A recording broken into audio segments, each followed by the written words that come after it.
নমস্কাৰ বন্ধুসকল, আমাৰ তিৰুমণি বাইদেৱে জিকা খেতি কৰিছে দেখাইছোঁ। বৰ্তমান আজি 2 ছেপ্টেম্বৰ ন, 2 ছেপ্টেম্বৰ। এতিয়া সন্ধিয়া মানে গধূলি সময়ত জিকা ছিঙি আছে, দেখাই আছোঁ আপোনালোকক।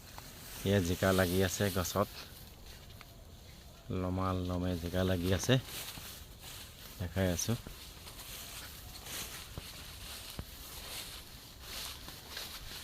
জিকাখিনি অলপ গছবোৰ বেয়া হ'ল, বেমাৰ লাগিলে আৰু বেমাৰ নিয়ন্ত্ৰণ নহ'লগৈ আৰু পূৰা ভৰ বাৰিষা।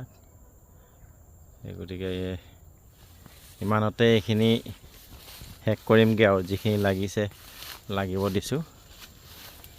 দেখিছে আৰু গোটেই গছবোৰ হালধীয়া।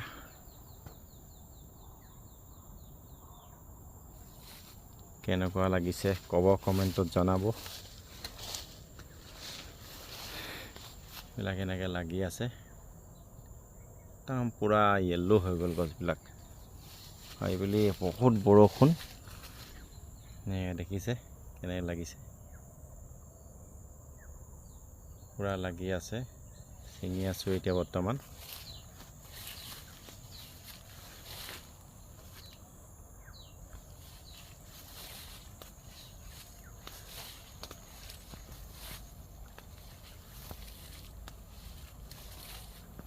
ধন্যবাদ, আপোনালোকে চাব, কমেণ্টত জনাব।